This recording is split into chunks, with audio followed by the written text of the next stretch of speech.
Gabigol agora é reserva de Pedro? Que história é essa, PQD? Saudações rubro-negra para a maior e melhor torcida do mundo, a torcida do Mengão. Eu venho chegando nessa noitezinha de domingo recheado de informações. Mas antes de mais nada, meu querido, minha querida, você que já começou a assistir nosso vídeo aí, já larga o seu like. Seu like é muito importante para o crescimento do nosso canal, enaltece muito o nosso trabalho. Você que não é inscrito no nosso canal, se inscreva no botãozinho aqui embaixo escrito inscrever-se. É isso aí, acione o sino da notificação para receber todos os nossos novos vídeos.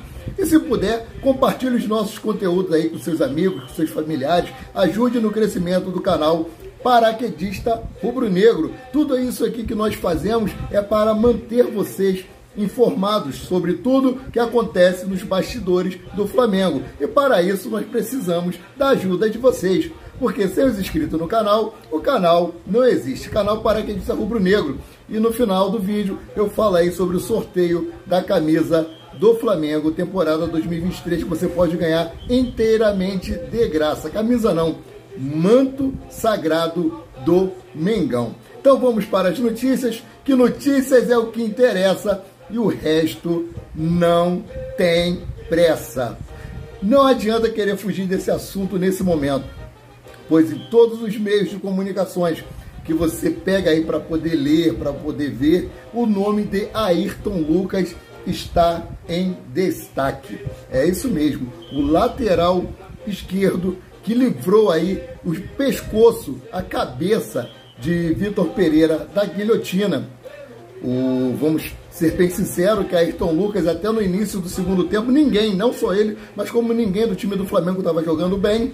Porém, no segundo tempo, Ayrton Lucas ali dominou o jogo e levou o Flamengo à vitória. Lembrando aí que Ayrton Lucas foi trazido para o Flamengo, ele pertencia ao Spartak Moscou, quando houve aquele problema lá da Rússia com a Ucrânia, que a Rússia invadiu lá a Ucrânia.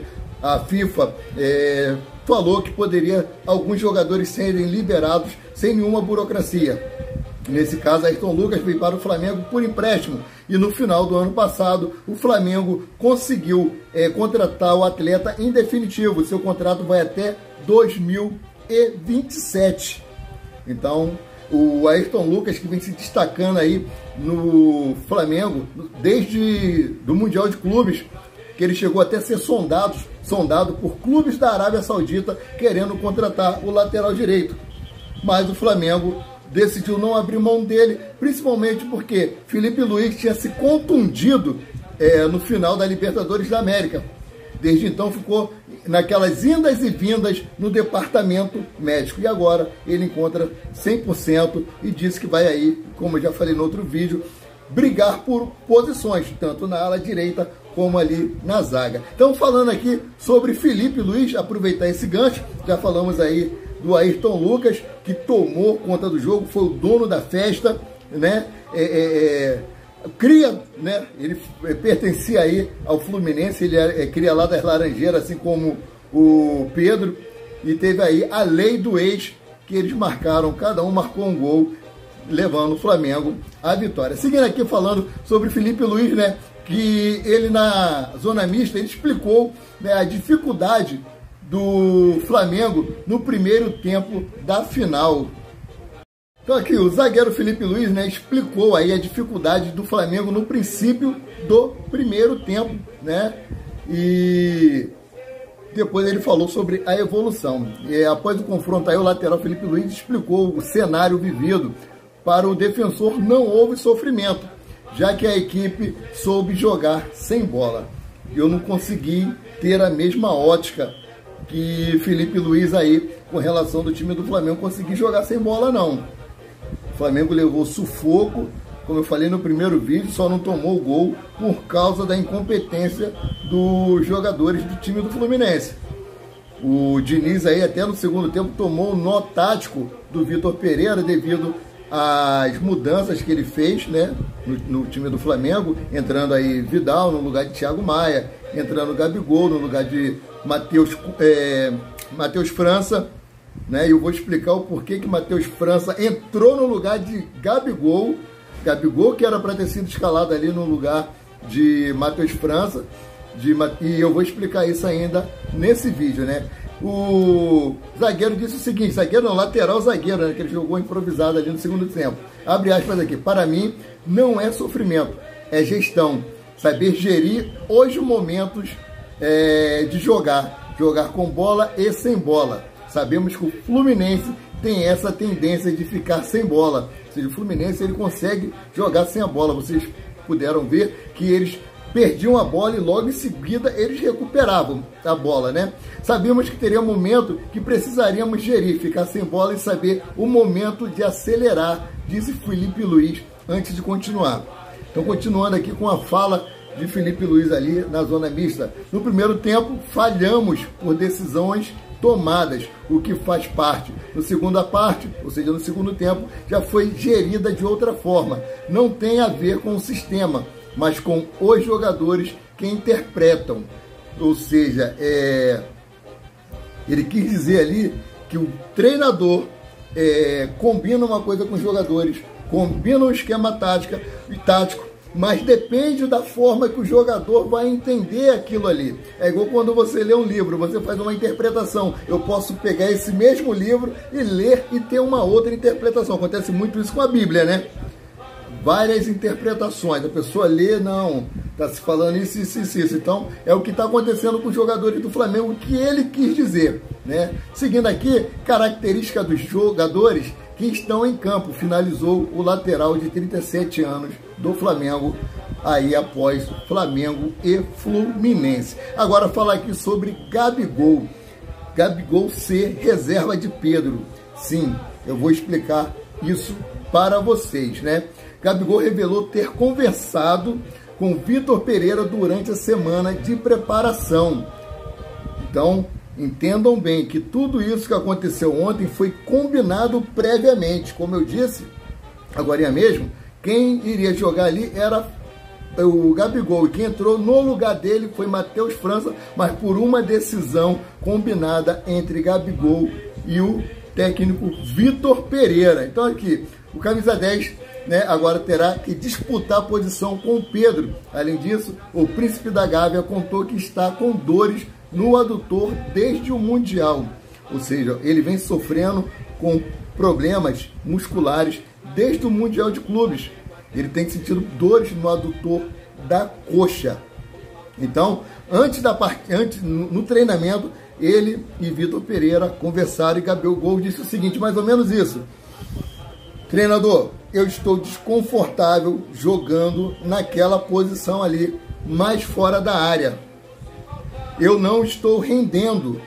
Então, se é para eu continuar jogando dessa forma e não rendendo e não ajudando ao Flamengo, é preferível que eu fique no banco de reservas e brigue por posição com o Pedro. Ele quer voltar a jogar na função de centroavante. É isso mesmo. O Gabigol quer voltar a jogar na posição de centroavante ali, mais aproximado dentro da área, que foi desde a formação dele, das categorias de base, jogar como atacante. Então ele falou para o treinador, se não for para eu entrar como centroavante, o senhor escolhe entre Pedro e eu. E ele foi escolher o Pedro, né? Pedro aí marcou o seu 14º gol em 13 jogos. Então como é que vai tirar o Pedro? Porque ele gosta da característica do centroavante igual a do Pedro, um centroavante de área. E nós sabemos que o Pedro é um dos centroavantes que tem um dos melhores pivô, né? Aquela proteção que ele faz ali dentro da área, que ele domina de costas e já vira, já armando a jogada para chutar. Pouquíssimos centroavantes têm essa característica do Pedro. E então ele preferiu colocar o Pedro. Então assim, Gabigol, hoje Gabigol é reserva de Pedro. Entenderam? Provavelmente Gabigol nem viaja com a delegação do Flamengo para Quito para disputar aí o primeiro jogo da Libertadores da América. O técnico Vitor Pereira ainda está vendo se vai colocar em campo um time titular, um time reserva ou um time mesclado. Ele ainda não tomou essa decisão. Então essa, no momento aí, é a situação de Gabriel Barbosa, né? Vou dizer aqui algumas coisas que ele disse ali na zona mista. Sempre um sofrimento ficar fora. Na outra semana fiz alguns trabalhos específicos na academia, pois tive uma lesão contra o Al Hilal no Mundial. Consegui ir enxugando gelo até chegar no jogo do Vasco, quando teríamos um período de dias que poderiam ser bons para mim. Aquele período que o Flamengo teve aí só para treinar, deu 3 dias de folga para os jogadores. Então assim, ele aproveitou esse momento para poder cuidar desse incômodo que ele vem sentindo no adutor, né? Então, seguindo aqui, consegui treinar na academia alguns dias e depois fui para o campo. No penúltimo treino, tive uma conversa com o Vitor Pereira e expliquei para ele que não me sinto confortável nesse esquema que vinha atuando, por mais que eu tenha ajudado o time no início da temporada.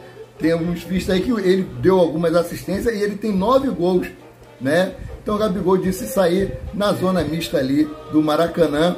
E como ele disse, né, também na zona mista, que foi uma conversa tranquila. Ele me entendeu, no caso técnico, e eu entendi ele, ou seja, Gabigol falando aqui também entendeu a situação de Vitor Pereira, que ter escolhido entrar com Pedro. No ano passado, falas aqui de Gabigol, era outro esquema. Esse ano estou atuando mais recuado. A gente conversou e ele optou pelo Pedro. Falei para ele que vou buscar meu espaço para ajudar o time. Agora é descansar e ver na segunda-feira as dores que sinto no adutor desde o Al Hilal, né? Ainda não estou 100%, mas melhorei bastante, acrescentou aí Gabigol, né? Então essa é a situação. Hoje, se o Gabigol não entrar em campo, vocês não se espantem, porque esse esquema de 3 zagueiros não beneficia o jogador. Ele realmente tem que jogar mais recuado, porque tira um homem de meio de campo para poder compor ali a zaga. Como eu já havia dito, quando ele monta o esquema com 3 zagueiros, ele acaba sacrificando muito a zaga, porque o time sem meio de campo, ele não tem criação. A marcação fica espaçada, porque a marcação fica na linha de zagueiros lá atrás. Começa na linha de zagueiro, na linha de zaga. Pedro não é jogador de marcação, né? Ayrton Lucas é um lateral que está voando baixo, mas ele é mais ofensivo.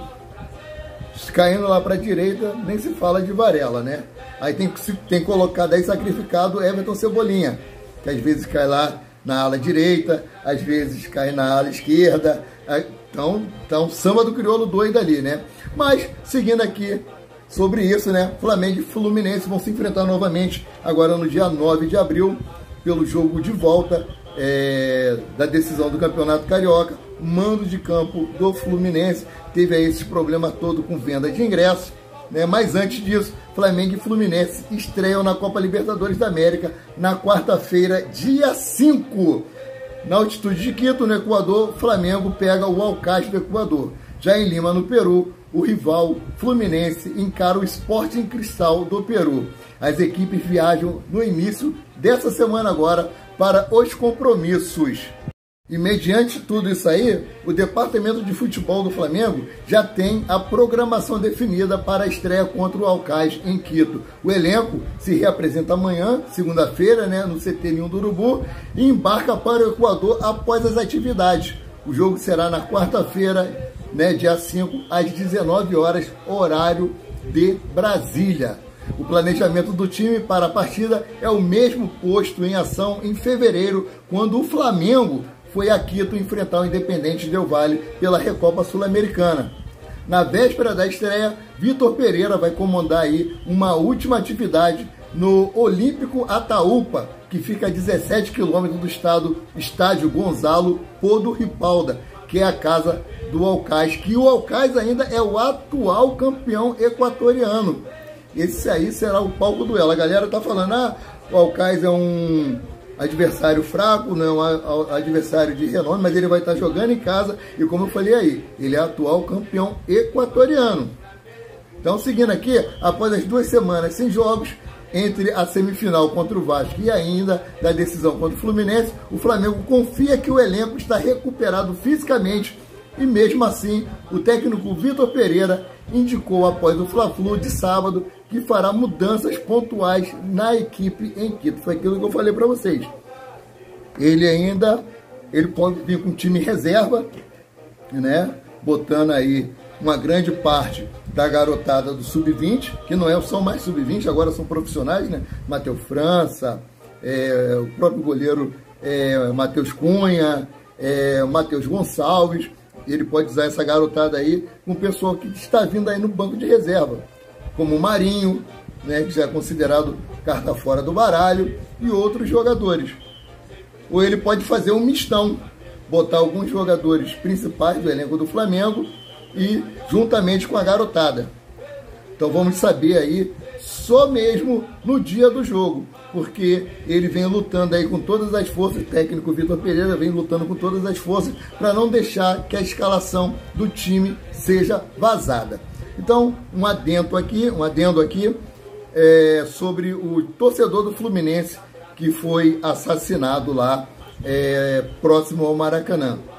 Ele foi assassinado aí por um policial, né? Eles estavam no bar bebendo, discutiram, o policial sacou a arma, né? Acho que é um policial penal, sacou a arma e deferiu-lhe alguns tiros, e um veio a óbito e o outro está no hospital. Mais uma vez, meus pêsames aí aos familiares. E você que chegou aqui, deixe o seu like, comente aí sobre as matérias que foram trazidas para vocês. E se você quiser ganhar uma camisa do Flamengo temporada 2023, é muito simples. Basta se inscrever no canal Paraquedista Rubro Negro, deixar um comentário com seu nome e o bairro onde você reside já estará concorrendo a essa camisa. Quando chegarmos a 1000 inscritos, eu fixarei um link no canal para que você acesse ele e você vai automaticamente receber uma numeração para poder concorrer aí na Loteria Federal. Então eu fico por aqui, voltando a qualquer momento com mais notícias sobre o rubro-negro mais querido, mais amado e mais invejado do Brasil e do mundo, o Clube de Regatas do Flamengo. Saudações rubro-negra!